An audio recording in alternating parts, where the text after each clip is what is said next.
Welcome to Dweller of the Dark.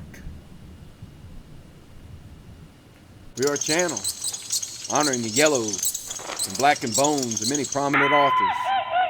We will be digging up several obscure, strange, and forgotten authors who influenced many of the great horror, science fiction, and fantasy writers today. Comment below if you like. If you have authors that you'd like to see recognized, list them in the comments or contact our author page. Authors, we want to give back to our fellow writers and fans fresh blood. Promoting the next Shelley, Matheson, or Poe is sure to get a few of our horror masters out of their graves. Subscribe, become a follower and fan.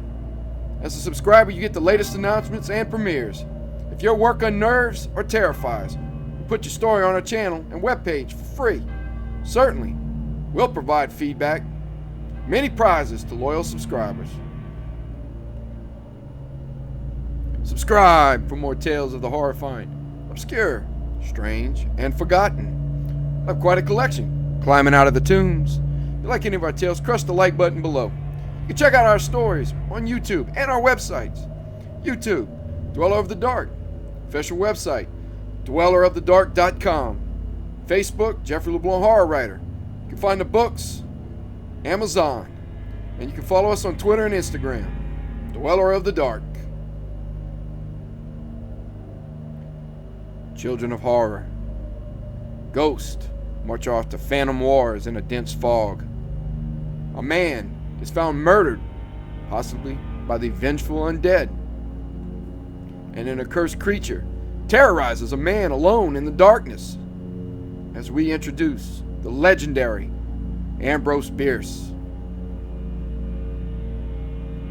Ambrose Bierce was an American short story writer, journalist, poet, and Civil War veteran. A prolific and versatile writer, Bierce was regarded as one of the most influential journalists in the United States. He was also a pioneering writer of realist fiction. Bierce's acclaimed horror writing has been ranked alongside Edgar Allan Poe and H.P. Lovecraft. We'd have to agree. Just check out a truly heart-wrenching story, An Occurrence at Owl Creek Bridge. It's the story of a soldier being hanged, having his life pass before his eyes. The story and the great Rod Serling movie haunted us for weeks after reviewing them. Strangely, Bierce's final days have gone on to their own literary mystery. In December 1913, Bierce traveled to Chihuahua, Mexico to gain first-hand experience of the Mexican Revolution. Ambrose Bierce disappeared while traveling with rebel troops. He was never seen again. The Death of Halpin Frayser is a gothic horror story by Ambrose Bierce, first published in The Wave on December 19, 1891, before appearing in the 1893 collection, Can Such Things Be? The story focuses on Halpin Frayser, a 32-year-old resident of the Napa Valley who awakens in the dark forest from a dreamless sleep, speaking the mysterious words, Catherine LaRue. As he wanders the darkness and chooses a road less traveled, it is clear there is something devious about the place. Horrific dreams plague Halpin about a haunted forest dripping with blood. In his dream, Halpin grabs a red leather pocketbook and begins to write with blood a dark poem. Before he can write too much, he's confronted by the undead. Will Halpin survive this blood-filled encounter with the undead? Or will he have to run to his mother for safety and release? The Death of Halpin Frayser by Ambrose Bierce.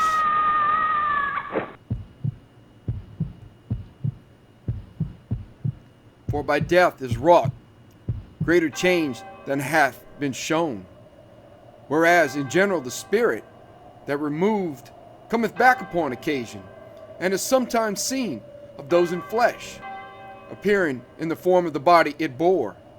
Yet it hath happened that the veritable body without the spirit hath walked, and it is attested of those encountering who have lived to speak thereon, that a lich so raised up hath no natural affection, nor remembrance thereof, but only hate. Also, it is known that some spirits which in life were benign become by death evil altogether. Halley. One dark night in midsummer, a man, waking from a dreamless sleep in a forest, lifted his head from the earth, and staring a few moments into the blackness, said, "Catherine LaRue." He said nothing more. No reason was known to him why he should have said so much. The man was Halpin Frayser. He lived in St. Helena, but where he lives now is uncertain, for he is dead. One who practices sleeping in the woods, with nothing under him but the dry leaves and the damp earth, and nothing over him but the branches from which the leaves have fallen, and the sky from which the earth has fallen, cannot hope for great longevity, and Frayser had already attained the age of 32. There are persons in this world, millions of persons, and far and away the best persons, who regard that as a very advanced age. They are the children. To those who view the voyage of life from the port of departure, the bark that has accomplished any considerable distance appears already in close approach to the farther shore. However, it is not certain that Halpin Frayser came to his death by exposure. He had been all day in the hills west of the Napa Valley, looking for doves and such small game as was in season. Late in the afternoon, it had come on to be cloudy, and he had lost his bearings. And although he had only to go always downhill, everywhere, the way to safety when one is lost, the absence of trails had so impeded him that he was overtaken by night while still in the forest. Unable in the darkness to penetrate the thickets of manzanita and other undergrowth, utterly bewildered and overcome with fatigue, he had lain down near the root of a large madrono and fallen into a dreamless sleep. It was hours later, in the very middle of the night, that one of God's mysterious messengers, gliding ahead of the incalculable host of his companions sweeping westward with the dawn line, pronounced the awakening word in the ear of the sleeper, who sat upright and spoke. He knew not why, a name he knew not whose. Halpin Frayser was not much of a philosopher nor a scientist. The circumstance that, waking from a deep sleep at night in the midst of a forest, he had spoken aloud a name that he had not in memory and hardly had in mind, did not arouse an enlightened curiosity to investigate the phenomenon. He thought it odd, and with a little perfunctory shiver, as if in deference to a seasonal presumption that the night was chill, he lay down again and went to sleep. But his sleep was no longer dreamless. He thought he was walking along a dusty road that showed white in the gathering darkness of a summer night. Whence and whither it led, and why he traveled it, he did not know, though all seemed simple and natural, as is the way in dreams. For in the land beyond the bed, surprises cease from troubling, and the judgment is at rest. Soon he came to a parting of the ways. Leading from the highway was a road less traveled, having the appearance, indeed, of having been long abandoned, because he thought it led to something evil. Yet he turned into it without hesitation, impelled by some imperious necessity. As he pressed forward, he became conscious that his way was haunted by invisible existences whom he could not definitely figure to his mind. From among the trees on either side, he caught broken and incoherent whispers in a strange tongue which yet he partly understood. They seemed to him fragmentary utterances of a monstrous conspiracy against his body and soul. It was now long after nightfall, yet the interminable forest through which he journeyed was lit with a wan glimmer having no point of diffusion, for in its mysterious illumination nothing cast a shadow. A shallow pool in the guttered depression of an old wheel rut, as from a recent rain, met his eye with a crimson gleam. He stooped and plunged his hand into it. It stained his fingers. It was blood! Blood, he then observed, was about him everywhere. The weeds, growing rankly by the roadside, showed in its blots and splashes on their big, broad leaves. Patches of dry dust between the wheelways were pitted and spattered as with a red rain. Defiling the trunks of the trees were broad maculations of crimson, and blood dripped like dew from their foliage. All this he observed with a terror which seemed not incompatible with the fulfillment of a natural expectation. It seemed to him that it was all in expiation of some crime which, though conscious of his guilt, he could not rightly remember. To the menaces and mysteries of his surroundings, the consciousness was an added horror. Vainly, he sought by tracing life backward in memory to reproduce the moment of his sin. Scenes and incidents came crowding tumultuously into his mind, one picture effacing another, or commingling with it in confusion and obscurity, but nowhere could he catch a glimpse of what he sought. The failure augmented his terror. He felt as one who has murdered in the dark, not knowing whom nor why.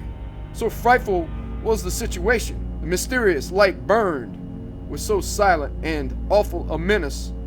The noxious plants, the trees that by common consent are invested with a melancholy or baleful character, so openly in his sight, conspired against his peace. From overhead and all about came so audible and startling whispers and the sighs of creatures so obviously not of earth that he could endure it no longer, and with great effort to break some malign spell that bound his faculties to silence and inaction, he shouted with the full strength of his lungs. His voice broken, it seemed, into an infinite multitude of unfamiliar sounds, went babbling and stammering away into the distant reaches of the forest, died into silence, and all was as before. But he had made a beginning at resistance and was encouraged. He said, "I will not submit unheard. There may be powers that are not malignant traveling this accursed road. I shall leave them a record and an appeal. I shall relate my wrongs, the persecutions that I endure. I, a helpless mortal, a penitent, an unoffending poet." Halpin Frayser was a poet only as he was a penitent in his dream. Taken from his clothing, a small red leather pocketbook, one half of which was leaved for memoranda, he discovered that he was without a pencil. He broke a twig from a bush, dipped it into a pool of blood, and wrote rapidly. He had hardly touched the paper with the point of his twig when a low, wild peal of laughter broke out at measureless distance away, and growing ever louder, seemed approaching ever nearer, a soulless, heartless, and unjoyous laugh, like that of the loon, solitary by the lakeside at midnight, a laugh which culminated in an unearthly shout close at hand, then died away by slow gradations, as if the accursed being that uttered it had withdrawn over the verge of the world whence it had come. But the man felt that this was not so, that it was nearby and had not moved. A strange sensation began slowly to take possession of his body and his mind. He could not have said which, if any, of his senses was affected. He felt it rather as a consciousness, a mysterious mental assurance of some overpowering presence, some supernatural malevolence, different in kind from the invisible existences that swarmed about him, and superior to them in power. He knew that it had uttered that hideous laugh, and now it seemed to be approaching him. From what direction he did not know, dared not conjecture. All his former fears were forgotten or merged in the gigantic terror that now held him in thrall. Apart from that, he had but one thought: to complete his written appeal to the benign powers who, traverse the haunted wood, might sometime rescue him if he should be denied the blessing of annihilation. He wrote with terrible rapidity, the twig in his fingers, riling blood without renewal. But in the middle of a sentence, his hands denied their service to his will.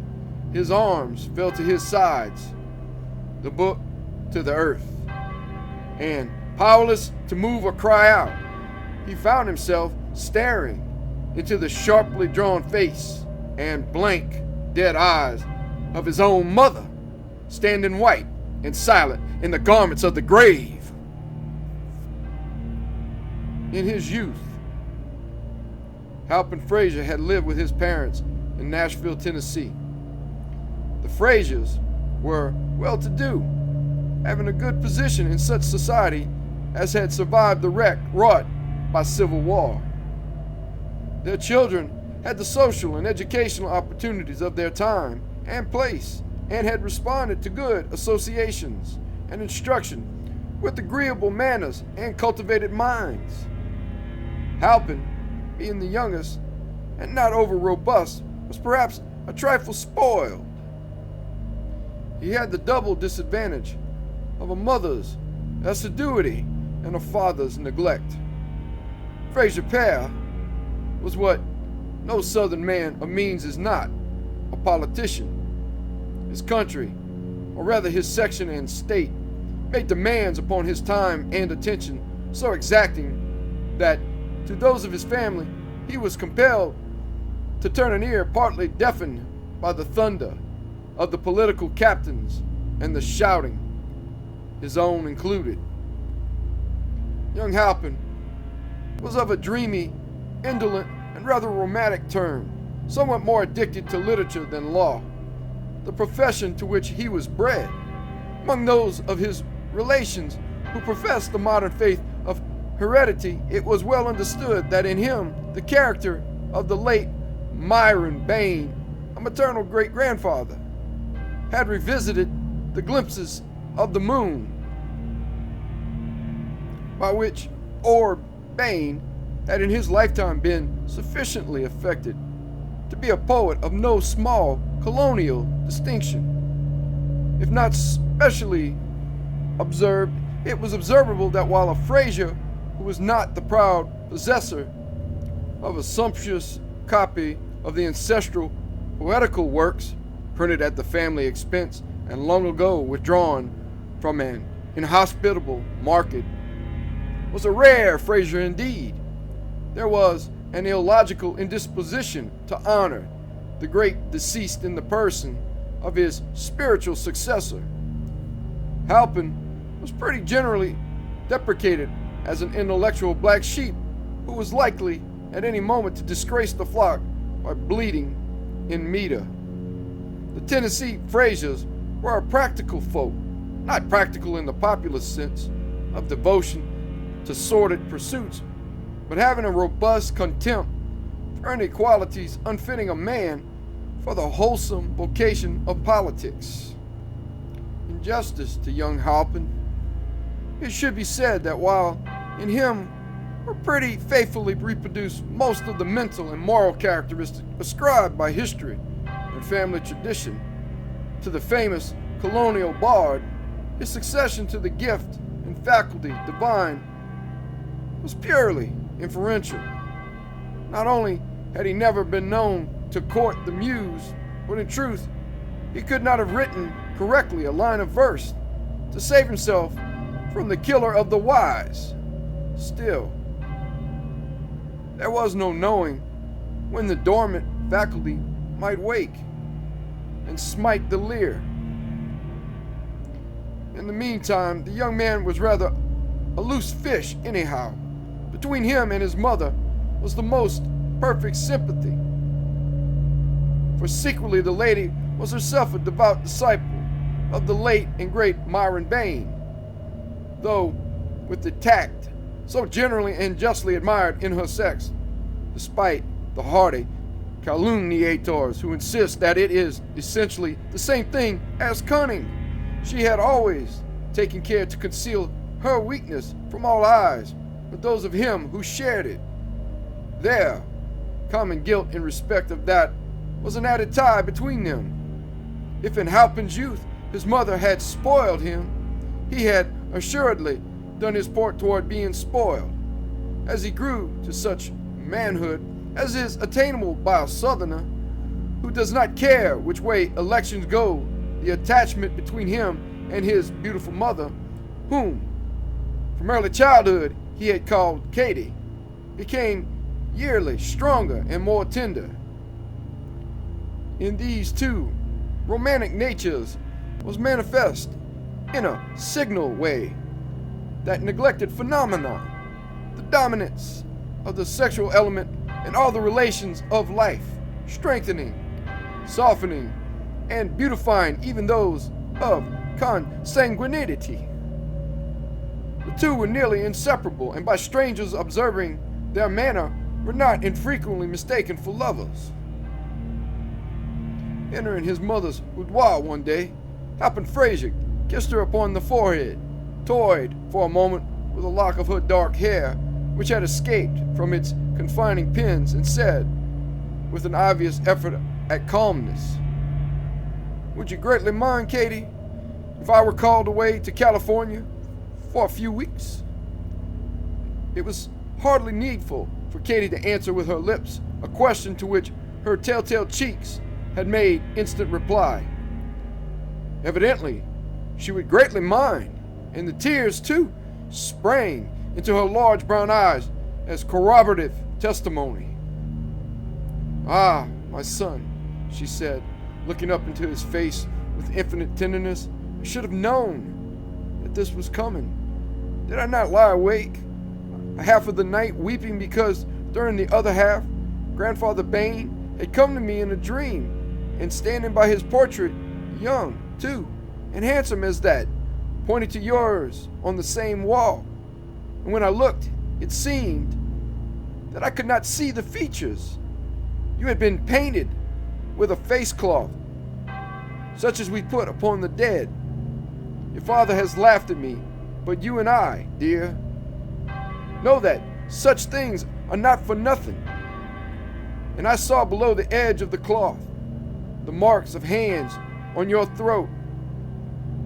Forgive me, but we have not been used to keep such things from each other. Perhaps you have another interpretation.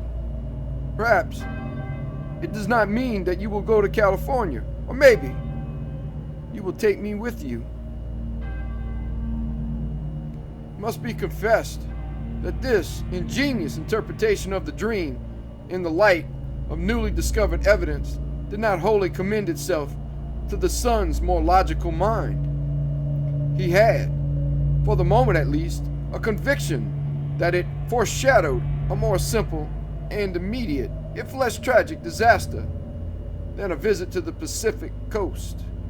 It was Halpin Frayser's impression that he was to be garroted on his native heath. Are there not medicinal springs in California? Miss Frayser resumed, before he had time to give her the true reading of the dream. Places where one recovers from rheumatism and neuralgia. Look, my fingers feel so stiff, and I'm almost sure they have been giving me great pain while I slept. She held out her hands for his inspection. What diagnosis of her case the young man may have thought it best to conceal with a smile, the historian is unable to state. But for himself, he feels bound to say that fingers looking less stiff and showing fewer evidences of even insensible pain have seldom been submitted for medical inspection by even the fairest patient desiring a prescription of unfamiliar scenes. The outcome of it was that of these two odd persons having equally odd notions of duty, the one went to California as the interests of his client required, and the other remained at home in compliance with a wish that her husband was scarcely conscious of entertaining. While in San Francisco, Halpin Frayser was walking one dark night along the waterfront of the city when, with a suddenness that surprised and disconcerted him, he became a sailor.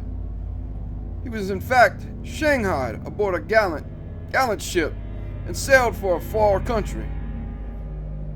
Nor did his misfortunes end with the voyage, for the ship was cast ashore on an island of the South Pacific, and it was 6 years afterward when the survivors were taken off by a venturesome trading schooner and brought back to San Francisco.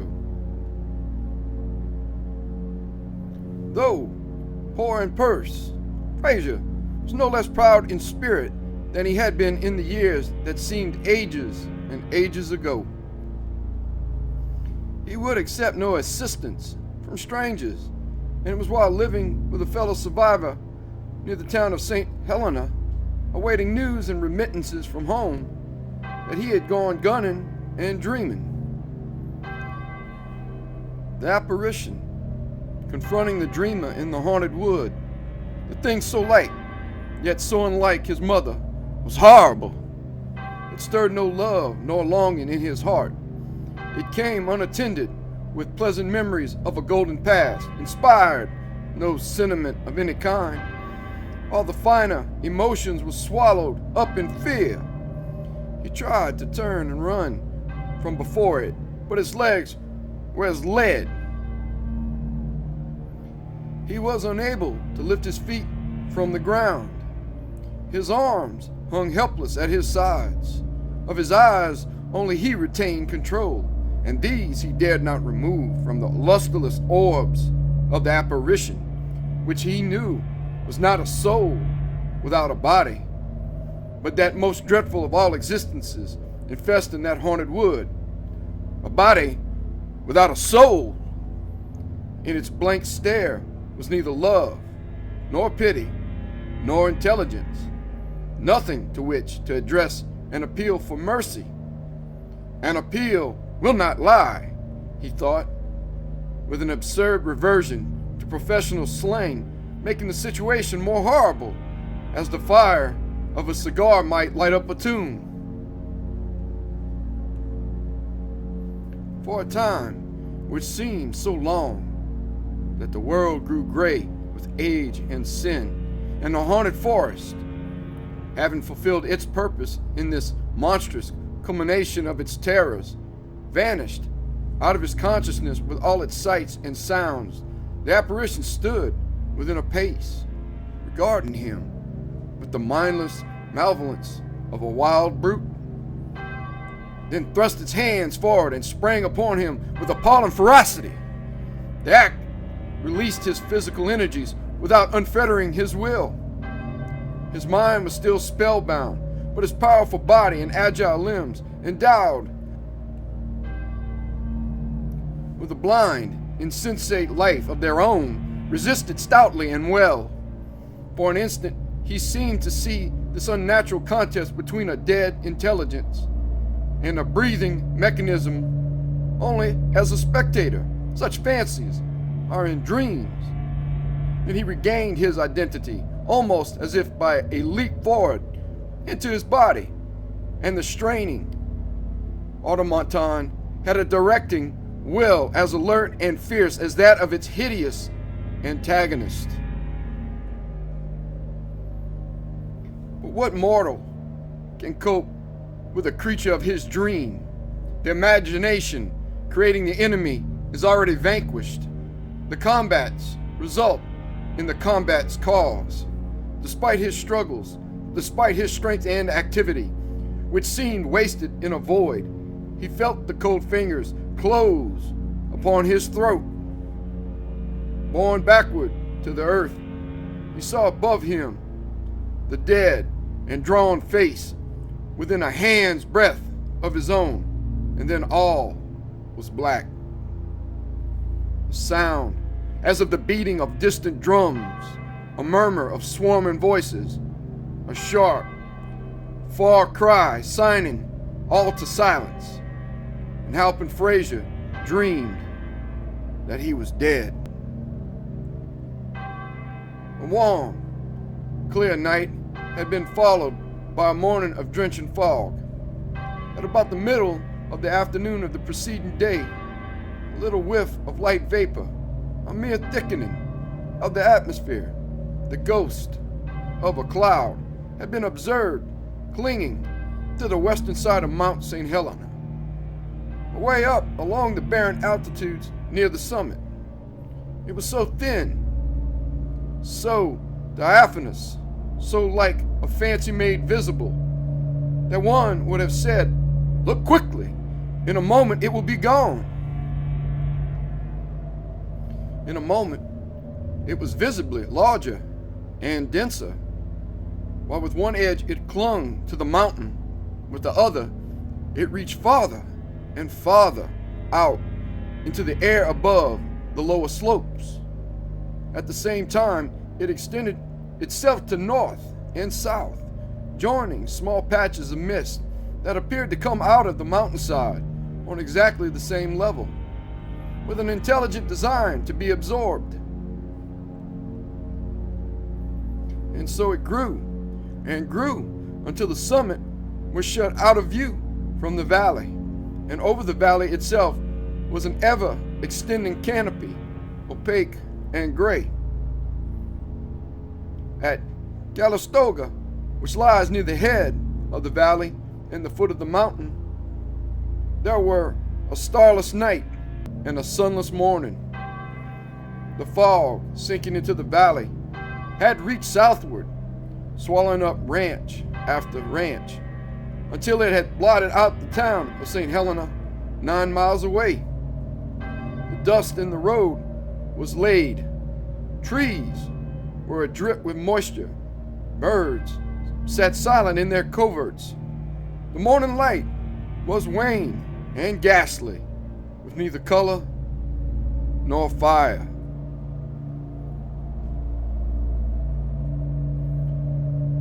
Two men left the town of St. Helena at the first glimmer of dawn and walked along the road northward up the valley toward Calistoga. They carried guns on their shoulders, yet no one having knowledge of such matters could have mistaken them for hunters of bird or beast. They were a deputy sheriff from Napa and a detective from San Francisco, Holker and Jarlison, respectively. Their business was manhunting. "How far is it?" inquired Holker. as they strode along, their feet stirring, white, the dust beneath the damp surface of the road. The white church? Only a half-mile farther, the other answered. By the way, he added, it is neither white nor a church. It is an abandoned schoolhouse, gray with age and neglect. Religious services were once held in it when it was white. And there's a graveyard that would delight a poet. Can you guess why I sent for you and told you to come healed? Oh, I never bothered you about things of that kind. I've always found you communicative when the time came. But if I may hazard a guess, you want me to help you arrest one of the corpses in the graveyard. You remember Branscombe? Said Jarlson, treating his companion's wit with the inattention that it deserved. The chap who cut his wife's throat? I ought. I wasted a week's work on him and had my expenses for my trouble. There's a reward of $500, but none of us ever got a sight of him. You don't mean to say? Yes, I do. He has been under the noses of you fellows all the time. He comes by night to the old graveyard at the white church. The devil! That's where they buried his wife. Well, you fellows might have had sense enough to suspect that he would return to her grave sometime. The very last place that anyone would have expected him to return to. But you had exhausted all the other places. Learning your failure at them, I laid for him there. And you found him? Damn it, he found me. Rascal got the drop on me regularly, held me up and made me travel. It's God's mercy that he didn't go through me. Oh, he's a good one, and I fancy that half of that reward is enough for me if you're needy. Oka laughed good-humoredly and explained that his creditors were never more importunate. I wanted merely to show you the ground and arrange a plan with you, the detective explained. I thought it as well for us to be healed, even in daylight. The man must be insane, said the deputy sheriff. The reward is for his capture and conviction. If he's mad, he won't be convicted. Mr. Holker was so profoundly affected by that possible failure of justice that he involuntarily stopped in the middle of the road, then resumed his walk with abated zeal. Well, he looks it, assented Jarlson. I'm bound to admit that a more unshaven, unshorn, unkempt, and un-everything wretch I never saw outside the ancient and honorable order of tramps. I've gone in for him and can't make up my mind to let go. There's glory in it for us, anyhow. Not another soul knows that he is this side of the mountains of the moon. All right, Holker said. We will go and view the ground. And he added, in the words of a once favorite inscription for tombstones, where you must shortly lie. I mean, if old Branscombe ever gets tired of you and your impertinent intrusion. By the way, heard the other day that Branscombe is not his real name. What is? Can't recall it. I lost all interest in the wretch, and it did not fix itself in my memory. Something like Pardee. The woman whose throat he had the bad taste to cut was a widow when he met her. She had come to California to look up some relatives. There are persons who will do that sometimes. When you know all that, naturally. And not knowing the right name, by what happy inspiration did you find the right grave? The man who told me what the name was said it had been cut on the headboard. I don't know the right grave.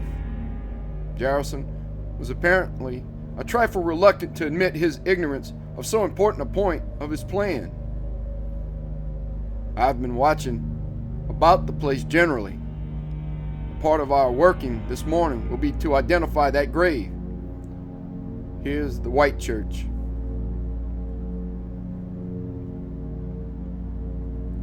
For a long distance, the road had been bordered by fields on both sides, but now, on the left, there was a forest of oaks, madronos, and gigantic spruces, whose lower parts only could be seen, dim and ghostly, in the fog. The undergrowth was, in places, thick, but nowhere impenetrable. For some moments, Holker saw nothing of the building, but as they turned into the woods, it revealed itself in faint gray outline through the fog, looking huge and far away. A few steps more, and it was within an arm's length, distinct, dark with moisture, and insignificant in size. It had the usual country schoolhouse form, belonged to the pack-and-box order of architecture, had an underpinning of stones, a moss-grown roof, and blank window spaces, whence both glass and sash had long departed. It was ruined, but not a ruin, a typical Californian substitute for what are known to guidebookers abroad as monuments of the past. With scarcely a glance at this uninteresting structure, Jarrison moved on into the dripping undergrowth beyond. I will show you where he held me up, he said. This is the graveyard. Here and there among the bushes were small enclosures containing graves, sometimes no more than one. They were recognized as graves by the discolored stones or rotting boards at head and foot, leaning at all angles, some prostrate, by the ruined picket fences surrounding them, or, infrequently, by the mound itself showing its gravel through the fallen leaves. In many instances, nothing marked the spot where lay the vestiges of some poor mortal who, leaving a large circle of sorrowing friends, had been left by them in turn, except a depression in the earth, more lasting than that in the spirits of the mourners. The paths, if any paths had been, were long obliterated. Trees of a considerable size had been permitted to grow up from the graves and thrust aside with root or branch the enclosing fences. Over all was that air of abandonment and decay, which seems nowhere so fit and significant as in a village of the forgotten dead. As the two men, Jarrison leading, pushed their way through the growth of young trees, that enterprising man suddenly stopped and brought up his shotgun to the height of his breast, uttered a low note of warning, and stood motionless, his eyes fixed upon something ahead. As well as he should, obstructed by brush, his companion, though seeing nothing, imitated the posture, and so stood, prepared for what might ensue. A moment later, Jarrison moved cautiously forward, the other following. Under the branches of an enormous spruce lay the dead body of a man. Standing silent above it, they noted such particulars as first strike the attention: the face, the attitude, the clothing, whatever most promptly and plainly answers the unspoken question of a sympathetic curiosity. The body lay upon its back, the legs wide apart. One arm was thrust upward, the other outward, but the latter was bent acutely, and the hand was near the throat. Both hands were tightly clenched. The whole attitude was that of a desperate but ineffectual resistance to what? Nearby lay a shotgun and a game bag, through the meshes of which was seen the plumage of shot birds. All about were evidences of a furious struggle. Small sprouts, poison oak, were bent and denuded of leaf and bark. Dead and rotting leaves had been pushed into heaps and ridges on both sides of the legs by the action of other feet than theirs. Alongside the hips were unmistakable impressions of human knees. The nature of the struggle was made clear by a glance at the dead man's throat and face. While breast and hands were white, those were purple, almost black. The shoulders lay upon a low mound, and the head was turned back at an angle otherwise impossible. The expanded eyes staring blankly backward in a direction opposite to that of the feet. From the froth filling the open mouth, the tongue protruded black and swollen. The throat showed horrible contusions, not mere finger marks, but bruises and lacerations wrought by two strong hands that must have buried themselves in the yielding flesh, maintaining their terrible grasp until long after death. Breast, throat, face were wet. The clothing was saturated. Drops of water, condensed from the fog, studded the hair and mustache. All this the two men observed without speaking, almost at a glance. Then Holker said, "Poor devil, he had a rough deal."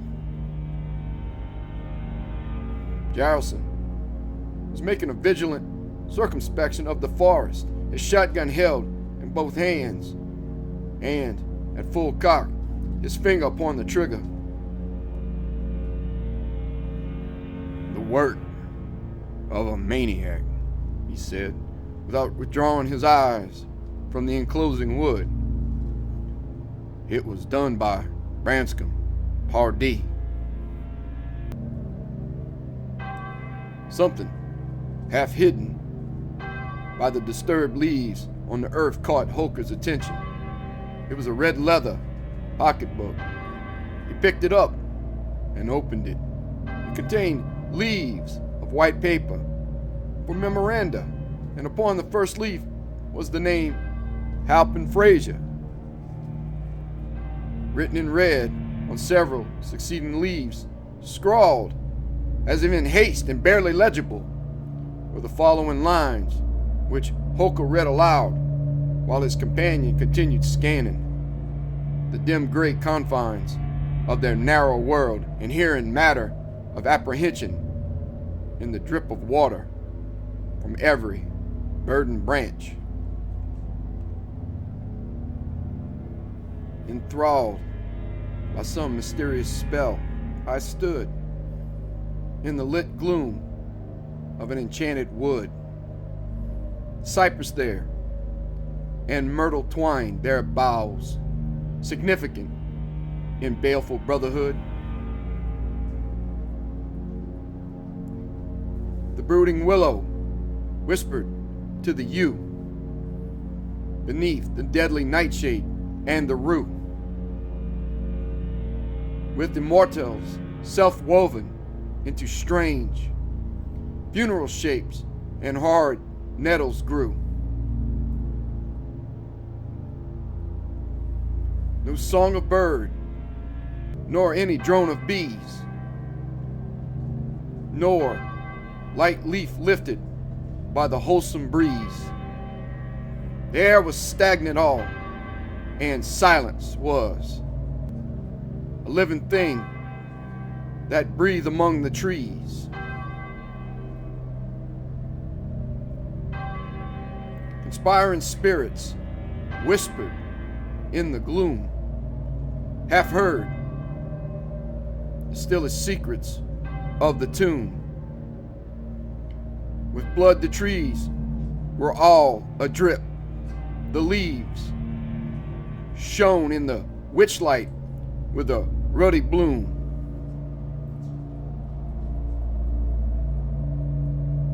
I cried aloud, the spell, unbroken still, rested upon my spirit and my will.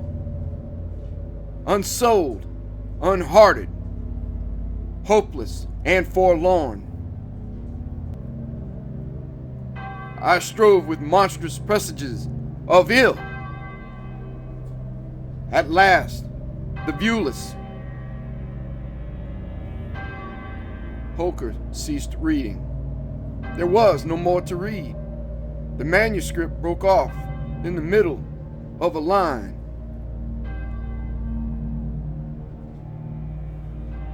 That sounds like Bain, said Jarelson, who was something of a scholar in his way. He had abated his vigilance and stood looking down at the body. Who's Bain? Holker asked rather incuriously. Myron Bain, a chap who flourished in the early years of the nation more than a century ago. Wrote mighty dismal stuff. I have his collected works. That poem is not among them, but it must have been omitted by mistake. It is cold, said Holker. Let us leave here. We must have up the coroner from Napa. Jarelson said nothing, but made a movement in compliance. Passing the end of the slight elevation of earth, upon which the dead man's head and shoulders lay, his foot struck some hard substance under the rotting forest leaves, and he took the trouble to kick it into view. It was a fallen headboard. Painted on it were the hardly decipherable words, Catherine LaRue. LaRue! Exclaimed Holker with sudden animation. Why, that is the real name of Branscombe, not Pardee. And, bless my soul, how it all comes to me. The murdered woman's name had been Frayser. There is some rascally mystery here, said Detective Jarelson. I hate anything of that kind.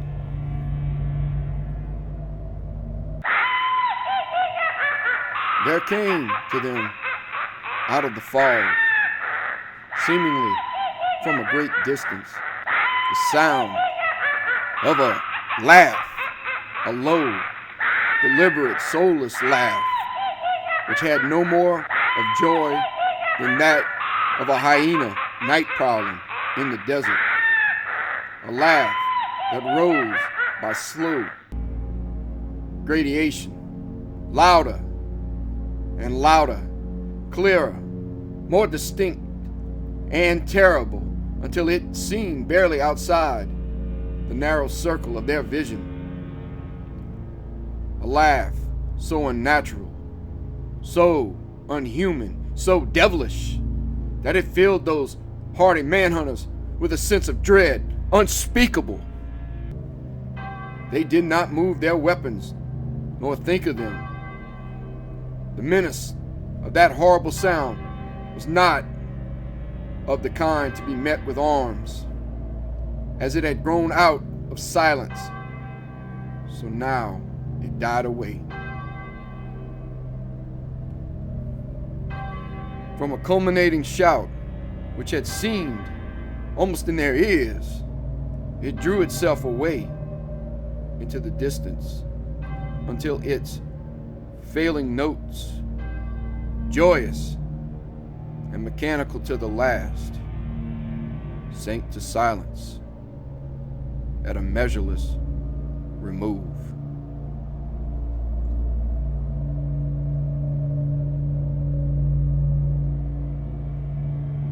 Thank you for listening. Have a great night.